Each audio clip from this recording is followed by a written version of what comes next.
क्या कह रहे हैं, टेलीग्राम बैन कर देंगे। मतलब जो पेपर चुरा रहा है उसको ये मालूम नहीं है कि व्हाट्सएप भी है, सिग्नल भी है, SMS से भी भेज सकते हैं, आई मैसेज भी कर सकते हैं, ईमेल भी कर सकते हैं। और आपने देखा 56 इंच के प्रधानमंत्री जी ने पर्ची लिया हुआ था हाथ में। पर्ची वाले प्रधानमंत्री के राज में पर्चा तो लीक होगा। चाहते हैं कि कुछ लोग ही पढ़ें, जैसे कुछ लोग ही इस देश में धंधा कर सकते हैं। अगर आप प्रधानमंत्री के दोस्त हैं तभी आप धंधा कर सकते हैं, चंदा दीजिए धंधा कीजिए। वैसे ही ये एजुकेशन को भी बना देना चाहते हैं कि आपके पास पैसा है तो आप पढ़ेंगे, और आपके पास पैसा नहीं है तो आप इस सिस्टम से बाहर हो जाएंगे। भाजपा का हर मंत्री, अव्वल तो इनके बीच में कंपटीशन है, गर्मी और बेशर्मी, किसका डिग्री ज़्यादा होगा। गर्मी 45 डिग्री पे है, इनकी बेशर्मी 99 डिग्री पे पहुंच गया है। क्या कह रहे हैं, नीट का एग्जाम है। नीट का एग्जाम नहीं है, नीट का दोबारा एग्जाम है। इतनी भी बोलने की हिम्मत नहीं बची है इनको। नीट, आपको याद दिला दें कि पिछले साल भी इसी वक्त सुप्रीम कोर्ट में हमने पिटीशन किया और सुप्रीम कोर्ट में सरकार की तरफ से हलफनामा दिया गया कि नहीं, ज्यादा पेपर लीक नहीं हुआ है, कुछ सेंटर पर लीक हुआ है, इसलिए रीनीट कराने की जरूरत नहीं है। इस बार जब पेपर लीक का मुद्दा आया, हम लोग सड़कों पर थे, तो सरकार आनन फानन में खुद ही रीनीट कराने चली गई। और रीनीट का घोषणा करने के बाद कह रही है फिर वही जवाब कि थोड़ा सा प्रश्न लीक हुआ था। और आप बैन क्या कर रहे हैं, टेलीग्राम। पेपर लीक कहां से हो रहा है, ब्यूटी पार्लर से।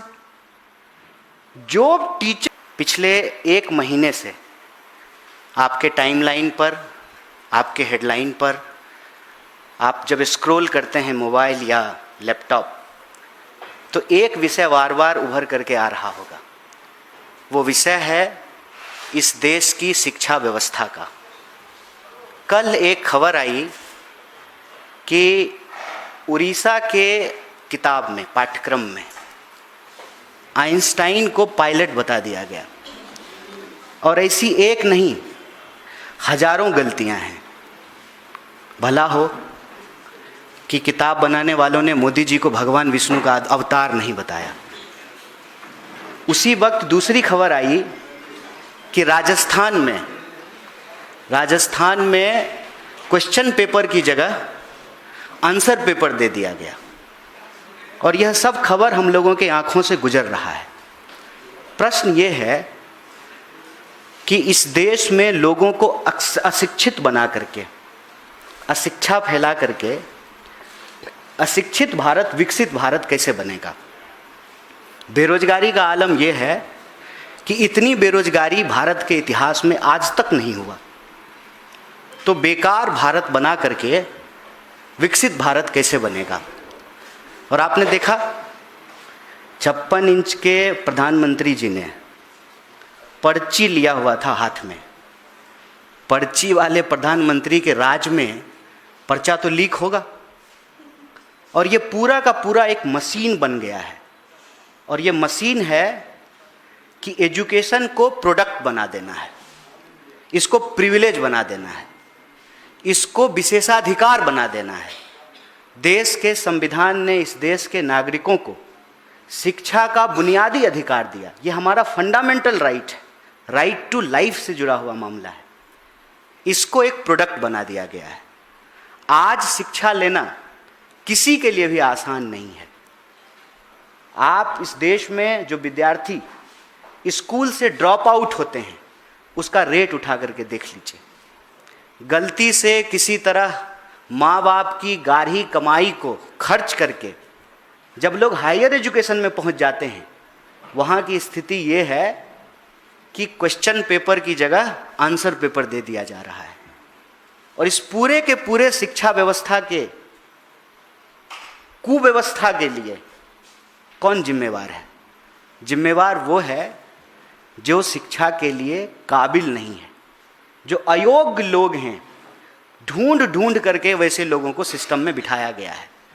और जब कोई मामला उठता है तो सरकार की तरफ से एक ही कार्रवाई होती है, और वो कार्रवाई है लीपापोती की। और लिपापोती की कार्रवाई कैसे होती है? ताकि बढ़िया सोशल मीडिया कैंपेन किया जा सके, रील बनाया जा सके। और देश के शिक्षा मंत्री ने रील बनाने में कोई कसर नहीं छोड़ी। पहले रील बनाया कि इस बार नीट का पेपर वायुसेना लेकर के जाएगी। अव्वल तो इनको जब भी कोई कमी महसूस होती है, इनका नकारापन सामने आता है, तो तुरंत ये सेना के पीछे छुपने की कोशिश करते हैं। भाई मेरे, प्रश्न पत्र वायुसेना लेकर के जाएगी या एसपीजी लेकर के जाएगी, प्रश्न पत्र वहां से लीक नहीं हो रहा है। लीक वहां से हो रहा है जहां प्रश्न बन रहे हैं। आपके सिस्टम में लोग बैठे हुए हैं जो अयोग्य हैं, नकारे हैं, वहां से ये सारी गड़बड़ी फैलाई जा रही है। शिक्षा को लेकर के इस सरकार का जो अप्रोच है, उस माइंडसेट, उस मानसिकता के चलते ये स्थिति पैदा हो रही है। एक जुमला प्रधानमंत्री का याद है, हम हार्वर्ड वाले नहीं हैं, हार्ड वर्क वाले हैं। यही हार्ड वर्क है इनका। 22-22 घंटा मेहनत करते हैं पेपर चुराने के लिए। जो सरकार वोट चोरी से बनेगी वो पेपर चुराएगी। जिस सरकार में चलाने वाले लोग एजुकेशन का ई नहीं जानते हैं, वो ऐसा ही तमाशा और शगुफा छोड़ेंगे। वायुसेना पेपर लेकर के जाएगी, ऐसा लग रहा है जैसे हवाई जहाज से पेपर लीक हो रहा था। फिर क्या कह रहे हैं? टेलीग्राम बैन कर देंगे। मतलब जो पेपर चुरा रहा है उसको ये मालूम नहीं है कि व्हाट्सएप भी है, सिग्नल भी है, एसएमएस से भी भेज सकते हैं, आई मैसेज भी कर सकते हैं, ईमेल भी कर सकते हैं। तो ये तो वही बात हुई ना। गांव में चोरी हुई, दरोगा जो है स्ट्रीट लाइट हटवाने लगा। चोर को पकड़ो ना। और बैन करना है तो एनटीए को बैन करो, जहां से पेपर की चोरी होती है। इस देश के नौजवान इस सरकार की कारस्तानियों पे हंसते हैं, इनका मजाक उड़ाते हैं। और इसकी जो है क्या क्रेडिबिलिटी रह गई है, आप सोचिए। हर साल परीक्षा पर चर्चा करके रील बनाने वाले प्रधानमंत्री के मुंह से एक शब्द नहीं निकल रहा है कि सिलेबस में आइंस्टाइन को पायलट बताया जा रहा है, क्वेश्चन पेपर की जगह आंसर पेपर दिया जा रहा है। और कोई ऐसी परीक्षा नहीं है जिसका पेपर लीक नहीं हो रहा हो। अभी यूपीएससी के ऊपर भी सवाल उठे हैं कि एक कोचिंग के गेस्ट पेपर से 80% प्रश्न आ गए। इसका कारण क्या है? इसका कारण है इस सरकार में बैठे हुए लोगों का नकारापन, शिक्षा को लेकर के इनकी मानसिकता, और एजुकेशन जो फंडामेंटल राइट है उसको इन्होंने जोक बना दिया है। ये चाहते हैं कि कुछ लोग ही पढ़ें, जैसे कुछ लोग ही इस देश में धंधा कर सकते हैं। अगर आप प्रधानमंत्री के दोस्त हैं तभी आप धंधा कर सकते हैं, चंदा दीजिए, धंधा कीजिए। वैसे ही ये एजुकेशन को भी बना देना चाहते हैं कि आपके पास पैसा है तो आप पढ़ेंगे, और आपके पास पैसा नहीं है तो आप इस सिस्टम से बाहर हो जाएंगे। अपने माँ बाप की गाढ़ी कमाई को ये सिस्टम, ये मशीन उसको वसूली कर रही है, उसको चूस रही है। ये जो स्थिति है, इस पर जब देश के नेता प्रतिपक्ष ने साफ साफ अपने शब्दों में कहा कि हम शिक्षा पर राजनीति नहीं करना चाहते, ये नेशनल इंटरेस्ट का मामला है, इस पर पूरे देश के लोगों को विचार करना चाहिए कि हमारी शिक्षा व्यवस्था को क्या बना दिया गया है। इस व्यवस्था का नतीजा ये है कि आज आप अपने माँ बाप होने के भावना को महसूस कीजिए।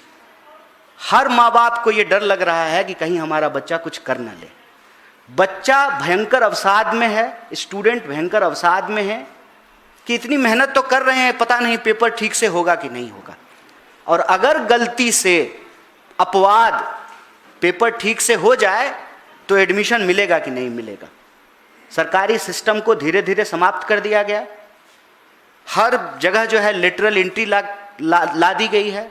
आप बस फर्ज कीजिए कि आपको पहले भरोसा था कि हम अपनी मेहनत से खूब पढ़ाई करेंगे, एक दिन यूपीएससी कंप्लीट करेंगे तो हम इस देश के प्रशासनिक पदाधिकारी बनेंगे। क्या ये सपना लोगों के बच्चों से छीन नहीं लिया गया है?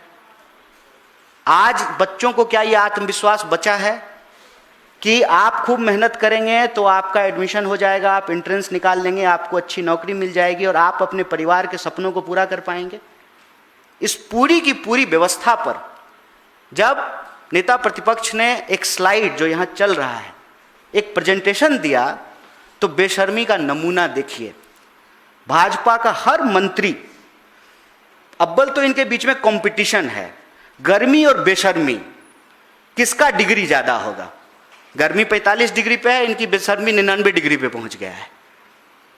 क्या कह रहे हैं? नीट का एग्जाम है। नीट का एग्जाम नहीं है, नीट का दोबारा एग्जाम है। इतनी भी बोलने की हिम्मत नहीं बची है इनको। नीट का एग्जाम नहीं है, नीट का दोबारा एग्जाम है और 1 महीना में दूसरी बार एग्जाम है। और यह एग्जाम ठीक से होगा कि नहीं होगा, इसको लेकर के आम लोगों का भरोसा उठ गया है। यह कहने की बजाय कि हम पेपर लीक करने वालों पे सख्त कार्रवाई करेंगे, राहुल गांधी से सवाल पूछ रहे हैं। राहुल गांधी ने पेपर लीक कराया है, कांग्रेस पार्टी की सरकार है, कांग्रेस पार्टी के एजुकेशन मिनिस्टर हैं, थोड़ी तो जिम्मेदारी का एहसास होना चाहिए। लेकिन जब व्यक्ति का चयन ही उसकी योग्यता और जिम्मेदार व्यवहार के आधार पर नहीं, चापलूसी और नकारेपन के आधार पर होगा, तो ऐसे लोग ही चुने जाएंगे। हम कहते हैं कि प्रधानमंत्री जी अभी भी वक्त है, एक बार मौका निकाल करके राहुल जी का प्रेजेंटेशन देखिए। वैसे भी आप उनका कहा हुआ बात मानते हैं, आपको मानना पड़ता है। आपको जीएसटी में माननी पड़ी, 2 दर्जन से ज़्यादा बार आप उसमें संशोधन कर चुके हैं और अभी तक भी जीएसटी ठीक से चल नहीं रही है। नोटबंदी पे माननी पड़ी कि नोटबंदी करने से 2000 का नोट चला देने से यह समस्या दूर नहीं हो जाएगी, और ये खुद ही 2000 का नोट चला करके उसको बंद करा लिए हैं और कुछ महान पत्रकार उसमें चीप भी लगा रहे थे। अभी तक तो किसी पत्रकार ने ये नहीं कहा है, आप बुरा मत मानिएगा, ये स्थिति है, हम सबका दर्द है ये। किसी पत्रकार ने ये नहीं कहा है कि इस बार पेपर में चीप लगा रहेगा, पता चल जाएगा अगर पेपर लीक होगा तो। ऐसा शगुफा किसी ने छोड़ा नहीं है। ये स्थिति देश के भीतर है और उस पर प्रधानमंत्री जी कोरोना से लेकर के आज पेपर लीक तक जो नेता प्रतिपक्ष कह रहे हैं उसको गंभीरता से लीजिए। शिक्षा का मसला राजनीति का मसला नहीं है, शिक्षा का मसला इस समाज के, देश के भविष्य का मसला है। जो लोग भाजपा को वोट कर रहे हैं, क्या उनके बच्चे सीबीएसई में अपीयर नहीं हो रहे हैं? क्या उनके बच्चे नीट का, रीनीट का एग्जाम देने के लिए मानसिक तनाव में नहीं है? क्या उनके परिवार के बच्चे यूपीएससी की तैयारी नहीं कर रहे हैं? शिक्षा का मसला हम सब के लिए बेहद गंभीर मसला है। और आप सोच करके देखिए कि धीरे धीरे इस शिक्षा व्यवस्था को क्या बना दिया गया है। सबको मालूम है कि बच्चे को पढ़ाने के लिए आप अपना घर गिरवी रख देंगे, अपनी जमीन गिरवी रख देंगे, अपना सोना गिरवी रख देंगे। इसीलिए आज शिक्षा को एक सेलिंग प्रोडक्ट बना दिया गया है। कुकुर मुत्ते की तरह जो है हर तरफ नए नए संस्थान खुले हैं, और अगर आपका दखल है सरकार में, आपके जान पहचान के मंत्री हैं, तो आपकी योग्यता की कोई आवश्यकता नहीं है। आप बस नरेंद्र मोदी जिंदाबाद कहिए और आप किसी भी विश्वविद्यालय के वाइस चांसलर बन जाइए, एनटीए के डायरेक्टर बन जाइए, कहीं किसी इंस्टीट्यूशन के डायरेक्टर बन जाइए। यही इस शिक्षा व्यवस्था के साथ किया जा रहा है। और जब बवाल होता है, लोग सवाल पूछते हैं, सड़कों पर निकलते हैं, नेता प्रतिपक्ष सवाल पूछते हैं, तो आ करके मंत्री, विधायक और सांसद कहते हैं कि राजनीति कर रहे हैं। अच्छा, हम राजनीति कर रहे हैं, हम कह रहे हैं कि पेपर नहीं होना, लीक नहीं होना चाहिए, तो हम राजनीति कर रहे हैं और आप पेपर चुरा रहे हैं। ये बड़ा जो है देशभक्ति का काम है। शिक्षा में आज जो स्थिति पैदा की गई है, इस पर पूरे देश को गंभीरता से सोचने की जरूरत है। सरकार का शिक्षा का जो कुल बजट है, उससे ज्यादा आम लोग अपने जेब से खर्च कर रहे हैं, और जेब से खर्च करने के बावजूद इस बात की गारंटी नहीं है कि उनके बच्चों को अच्छी गुणवत्तापूर्ण शिक्षा मिलेगी, और शिक्षा के बाद फेयर एग्जामिनेशन होगा, और एग्जामिनेशन के बाद एडमिशन होगा, नौकरी मिलेगी, इसकी गारंटी नहीं है। इसीलिए कांग्रेस पार्टी के लिए शिक्षा का सवाल एक अहम सवाल है। इसको लेकर के हम लगातार सड़कों पर हैं, और हम आपको याद दिला देना चाहते हैं, कई सारे बेशर्म प्रवक्ता भाजपा के और मंत्री कह रहे हैं कि अभी एग्जाम है तो आप राजनीति कर रहे हैं। नहीं, आप भूल गए, ये एग्जाम दोबारा हो रहा है, पेपर लीक होने के बाद 1 महीने के भीतर हो रहा है, और आप टेलीग्राम को बैन करके ये लीपापोती कर रहे हैं कि कुछ ही लोगों को पता चलना चाहिए। पेपर लीक जो है पता कब चला? जब करोड़ों में कुछ लोगों को बेचा गया प्रश्न पत्र, और वो जब आगे बेच दिया, मतलब 80 बार से ज्यादा जो पेपर लीक हुए हैं वो तो देश को पता चला है, और कितना पेपर लीक हो रहा है इसकी कोई गारंटी नहीं है। और वो बेशर्मी की हालत ये है कि जवाबदेही तय करने की बजाय कह रहे हैं कि 2 दिन के बाद एग्जाम है, आप प्रेजेंटेशन दे रहे हैं। तो हम आज इस सवाल को नहीं उठा रहे हैं। अपनी याद में हम आपको बता दें कि ये लगातार 4था साल है जब नीट के पेपर को लेकर के सवाल उठे हैं। हम आपको याद दिला दें कि पिछले साल भी इसी वक्त सुप्रीम कोर्ट में हमने पिटीशन किया, और सुप्रीम कोर्ट में सरकार की तरफ से हलफनामा दिया गया कि नहीं, ज्यादा पेपर लीक नहीं हुआ है, कुछ सेंटर पर लीक हुआ है, इसलिए रीनीट कराने की जरूरत नहीं है। इस बार जब पेपर लीक का मुद्दा आया, हम लोग सड़कों पर थे, तो सरकार आनन फानन में खुद ही रीनीट कराने चली गई, और रीनीट का घोषणा करने के बाद कह रही है फिर वही जवाब कि थोड़ा सा प्रश्न लीक हुआ था, बिल्कुल थोड़ा सा। ये कोई जवाब होता है? और आप बैन क्या कर रहे हैं? टेलीग्राम। पेपर लीक कहां से हो रहा है? ब्यूटी पार्लर से। जो टीचर क्वेश्चन सेट कर रहे थे, वो set question paper beauty parlour पहुंचा, ब्यूटी पार्लर के माध्यम से फिर स्टूडेंट्स तक पहुंचा, फिर स्टूडेंट के माध्यम से और स्टूडेंट्स के पास पहुंचा। ये पूरा का पूरा शिक्षा को व्यापार बना दिया गया है। शिक्षा जब व्यापार होगा, लोगों का बुनियादी अधिकार नहीं होगा, तो शिक्षा इसी तरीके से खरीदी और बेची जाएगी। शिक्षा जब लोगों का भरोसा खो जाएगा शिक्षा व्यवस्था पर से, तो लोग अवसाद में जाएंगे, और अवसाद का नतीजा ये है कि सिर्फ पेपर लीक के चलते, नीट के पेपर लीक के चलते दर्जन से ज्यादा विद्यार्थी आत्महत्या कर चुके हैं। आंकड़े ये बताते हैं कि 1 घंटे में 2 नौजवान आत्महत्या कर रहा है इस देश में। मंत्रियों को कोई फर्क नहीं पड़ेगा। क्यों? क्योंकि उनके बच्चों को एंट्रेंस नहीं देना पड़ता है, उनके बच्चों को पेपर लीक से कोई फर्क नहीं पड़ेगा। उनके बच्चे इस देश के एजुकेशन सिस्टम में नहीं पढ़ते हैं, उनके बच्चे विदेश में पढ़ते हैं। मैं प्रधानमंत्री से निवेदन करना चाहता हूं, आपका वर्ल्ड टूर से थोड़ा वक्त निकाल करके नेता प्रतिपक्ष के इस स्लाइड को देखिए। शिक्षा का सवाल एक गंभीर सवाल है, इस सवाल को गंभीरता से लीजिए, लीपापोती नहीं कीजिए, हेरा फेरी से काम नहीं चलेगा। आप पेपर लीक पे चुप्पी तोड़िए, और यह जो लीक प्रधान है, धर्मेंद्र प्रधान नहीं, ये लीक प्रधान है, इससे इस्तीफा लीजिए, एनटीए को बैन कीजिए, एक ट्रांसपेरेंट एग्जामिनेशन इस देश में कंडक्ट कराने के लिए एक कैपेबल इंस्टीट्यूशन को एस्टेब्लिश कीजिए। और जो पेपर लीक के दोषी हैं, मैं आपको याद दिला दूं, अभी बेशर्मी से आकर के भाजपा का एक नेता कह रहा था कि 3 दिन के बाद एग्जाम है। 3 दिन के बाद एग्जाम है? ये पहली बार कोई पेपर लीक हुआ है? और ये गारंटी लेगी सरकार कि ये आखिरी पेपर लीक है? जब नीट के पेपर लीक का मामला चल रहा था तो सीबीएसई का मामला हो गया, सीबीएसई का मामला चल रहा था तो एसएससी का मामला हो गया, एसएससी का मामला चल रहा था तो फिर किसी और बोर्ड का मामला हो गया। ये लगातार फैलने वाली बीमारी है। तो ये आज की बात नहीं है। पिछली बार पेपर लीक को लेकर के जब राहुल जी भारत जोड़ो न्याय यात्रा कर रहे थे, उत्तर प्रदेश के इलाहाबाद से यह सवाल जब पूरे देश में गूंजा, तब जाकर के 2024 में सरकार कानून लेकर के आई। लेकिन उस कानून की दिक्कत यह है कि पेपर लीक होने के बाद क्या करेंगे, पेपर लीक को रोकेंगे कैसे, इस बात की जो है कोई व्यवस्था उस कानून में नहीं की गई है। तो जो पेपर लीक के दोषी हैं उनके ऊपर सख्त कार्रवाई हो, धर्मेंद्र प्रधान का इस्तीफा हो, लिपापोती मत कीजिए। एक अयोग्य व्यक्ति को इस मंत्रालय से उठा करके उस मंत्रालय में रख देंगे, एक भ्रष्ट डायरेक्टर को यहां से उठा करके उस डिपार्टमेंट में रख देंगे, उससे अयोग्यता खत्म नहीं होगी, यहां की अयोग्यता दूसरी जगह पे फैलेगी। तो हेरा फेरी मत कीजिए, धर्मांध प्रधान का इस्तीफा लीजिए, और बैन करना है तो एनटीए को बैन कीजिए। अभी आप टेलीग्राम बैन कर रहे हैं, कल को व्हाट्सएप बैन करेंगे, क्या अगले दिन आप इंटरनेट बैन करेंगे?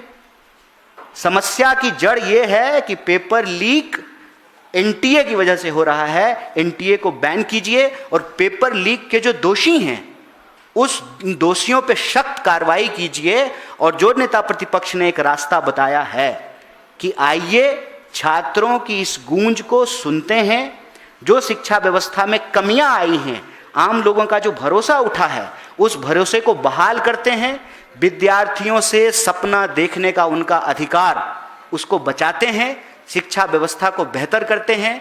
तो आपके माध्यम से हम देश भर के विद्यार्थियों से अपील करते हैं कि ये आपकी गलती नहीं है, आप फेल नहीं हुए हैं, आपके माँ बाप फेल नहीं हुए हैं, तो आप अपने आप को सजा मत दीजिए। करबद्ध निवेदन है इस देश के विद्यार्थियों से कि आपको कोई भी एक्सट्रीम स्टेप लेने की जरूरत नहीं है। आप कायर नहीं हैं। कायर वो लोग हैं जो झूठ बोल रहे हैं, कायर वो लोग हैं जो आपका सपना चुरा रहे हैं, कायर वो लोग हैं जो आपका पेपर चुरा रहे हैं। आप खुद को सजा मत दीजिए, और ऐसी परिस्थिति में आप खुद को अकेला नहीं समझिए।